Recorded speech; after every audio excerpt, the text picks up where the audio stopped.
Hello there, everybody. This is Alex from Hardcoring Guys, bringing my guide for God of War 3 on Chaos difficulty. Today we are doing part 2 entitled The Underworld.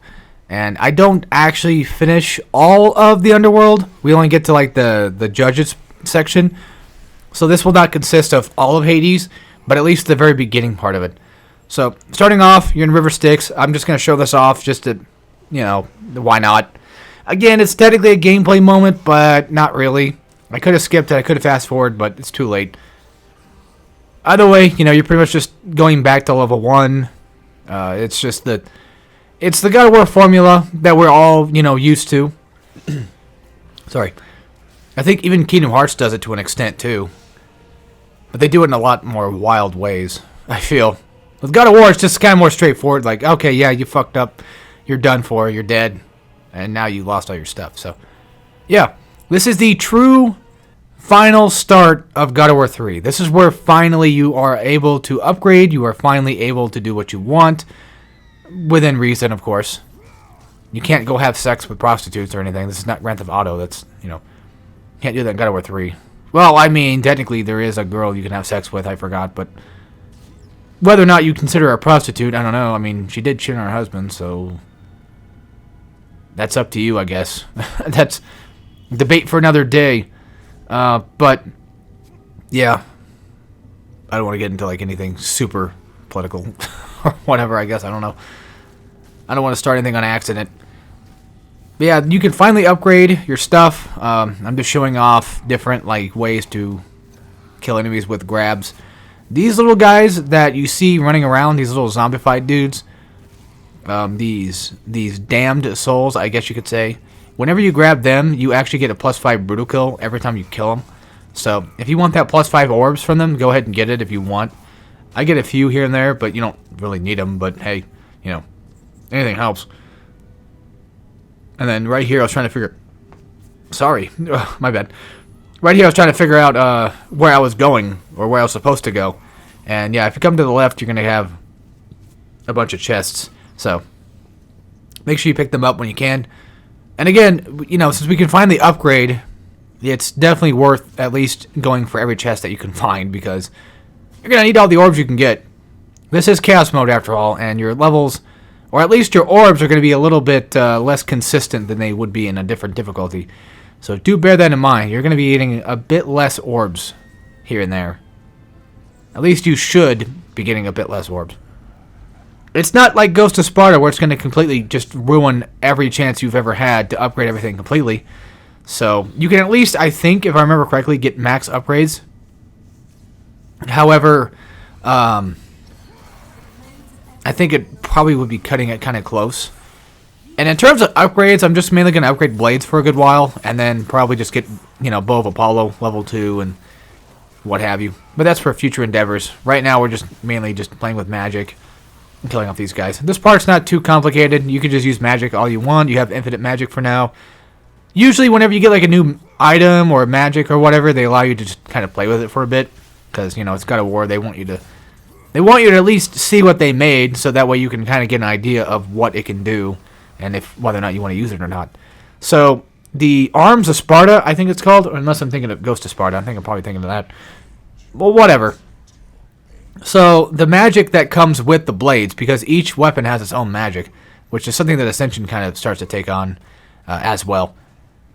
Actually, real quick, before we get into that, so here's a little tip for you guys when it comes to climbing on chains or ropes.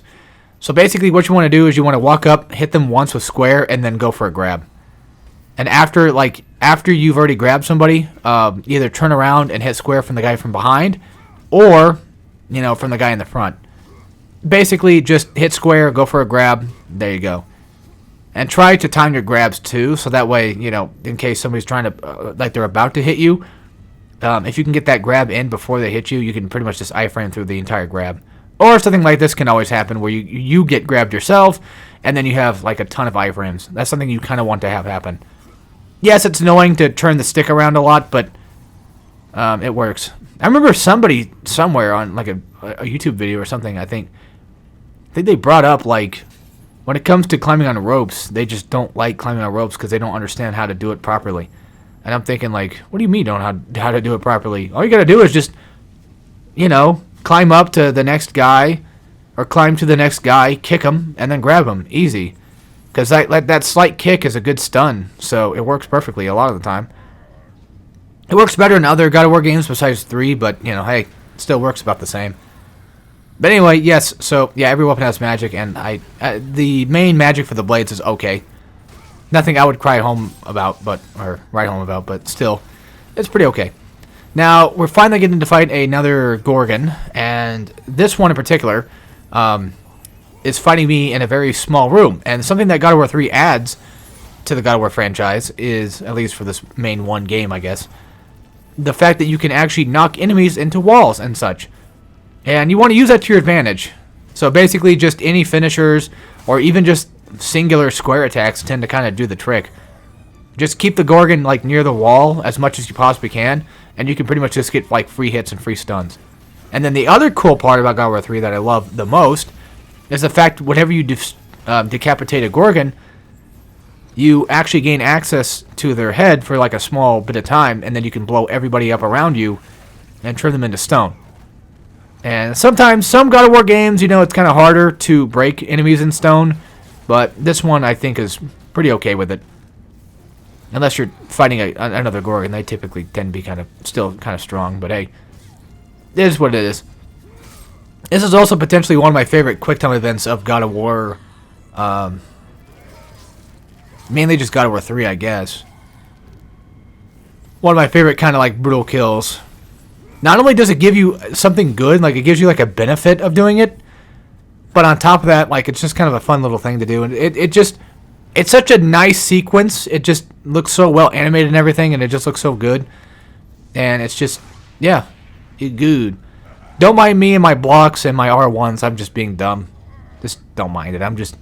I'm playing with buttons. I have this weird tick that I do where I just hit buttons a lot, and my brain's doing that thing like, oh, what if I use magic? What if I use magic? What if I hit R2 or L2 or whatever it is? And it's like, no, you better not. Yeah, I don't know what that was for. That was just me being dumb. I thought I grabbed it, but I didn't. Then I looked away for like a split second, and then I just had a brain fart and forgot what I was doing here. So this next part, puzzle room, all you gotta do is just stand on this thing once. It'll put you in a cutscene, and then you go back up there and you jump on it again. There you go. I skipped the cutscene thing because I just don't want to watch it. It's boring. I've seen these all before. I don't want to watch them anymore. I'm getting tired of them. I'm not a fan of God of War cutscenes much anymore, to be honest with you. I mean, don't get me wrong, like, Kratos is still pretty cool and all that. It's just that I kind of want to get, I want to get going. But here I kind of failed, so I have to go all the way back. But for the most part, you're probably going to have to go all the way back anyway, because by the time you get there with that bramble, it might be kind of already too late. But of course, all I got to do is just stand on this thing, and it's going to open that, that gate down there. Just stand on it for the full length of time, and then just fast roll your way there. If you don't know how to do that, it's just roll, and then you consistently hit square, and then you could fast roll. It takes away some of the ending lag that you would have whenever you're doing rolling, so that's what that basically does. Come down here, fight this small Cerberus, however you want to pronounce it. Just come down here, fight him. He's not too strong. He doesn't last very long. You can block almost every single one of those attacks. I would say just go for the quote-unquote parry, even though it's not actually the full parry because we're not actually doing the full attack after we block. However, it basically is just what I would probably still call the parry. I'm speeding all this up because for some reason my friendly neighborhood, Clifford, the big red dog here, kind of got stuck. He wouldn't go forward anymore because like you can only go one or two directions, like forward and back, and he was giving me some trouble not going in that straight direction, so you can't fully control him as much as you would hope you could. Again, it's only like forward and back, so he kind of got stuck. But all you gotta do is just keep like hitting back, forward, and then eventually he'll turn around and possibly look the way that you want him to. I just got done recording the other episode, so yeah, my throat's acting up like it always does. It is how it is. It's also pretty early. Well, not really early, but it's like beginning of the day recordings. It's like 12 in the afternoon, I know, but still. Early enough to be considered like early recording days. So yeah, after that, you got the Bow of Apollo. Great weapon, by the way. Probably one of the best God of War items that you'll ever get, or probably one of the best God of War weapons you'll probably end up getting in most of God of War. I prefer it over Typhoon. I prefer it over... Well, I'm not a big fan of the God of War 1 weapons besides, the blades, to be honest with you. But if we're talking about, like, at least, especially in this game, like, in terms of items, yeah, God of War 3 has some great items, and I think the Bow of Apollo is, like, one of the best. The Head of Helios is pretty good, mainly because for, like, combos and stuff, and then I forget the other ones. I honestly forget. Oh, yeah, it was the Hermes boots. I'm not a big fan of Hermes boots.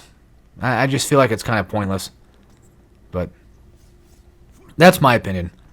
I mean, for a combo extender thing, maybe, yeah, but if we're talking about just straight up, just regular casual use, then nah. Never was a fan of the Hermes boots, and still not a fan of them. The only problem with Bow of Apollo, though, is as you can see, sometimes you'll end up getting locked onto an enemy that you don't want to get locked onto. Even if they're not actually an enemy, it doesn't matter. You'll still lock on to pretty much, like, probably the closest thing you'll find. Also, in terms of damage, like, it's pretty good starting out, too. So, I wouldn't sleep on it. To be honest with you, folks. I wouldn't recommend sleeping on it. It's actually a really good weapon. It's a great combo tool, too. And kind of nice to have, like, a bit of that range shot. Yeah, I would die on a hill saying that, Bow of Apollo is, like, one of the best non-main weapons you'll ever get in any God of War, for that matter. For that matter of fact. Actually, technically in this game it's magic, because... Well, no, it's not magic, because magic is now, pretty much a weapon basis thing. Because I forgot that magic still kind of exists. But not to the extent that you could switch between magic. You have to switch between weapons to use that said magic. So anyway, Harpies, they're easy enough. Just, watch out for their slams. L1 circle and air is great because then you can grab them from the air and you can throw them on somebody else and knock them both down to the ground. So that way you can get a good grab on them. What else? If they're kind of far away, goddamn, sorry. If they're kind of far away, then obviously Bow of Apollo works great. But if I'm not mistaken, I think you can probably do the same thing you can do in Enchant Olympus, where you can throw out a square attack and then immediately go for a grab, because as long as you're within the range, I guess, of your square attack, you probably are close enough to actually get a grab from them. And of course, a singular grab would kill them. But yeah, we're fast forwarding through this stuff. I don't want to watch the entire climbing section. This isn't Uncharted. I don't want to do this shit. So we're just gonna go through. We're gonna climb. We're gonna do all that. We're gonna do all that platforming, speed through it. Who cares? And then there's nothing down here as far as I know. And we're going to get to the judges and then go to the safe spot. And, well, there you go. So next part would probably be... I don't know. I forget what it's called. Well, it'll be whatever it's called. How about that? Yeah. Whatever it gets named will be the next part. But we're eventually going to get into the actual hard parts of God of War 3 next. Yeah, it hasn't gotten hard yet, but we will soon. Well, technically the beginning kind of was, but yeah, it depends. All right, anyway, that's it for today. So as always, take care, everybody. Oh yeah, we're going to level up things. Okay, we didn't. So, see ya.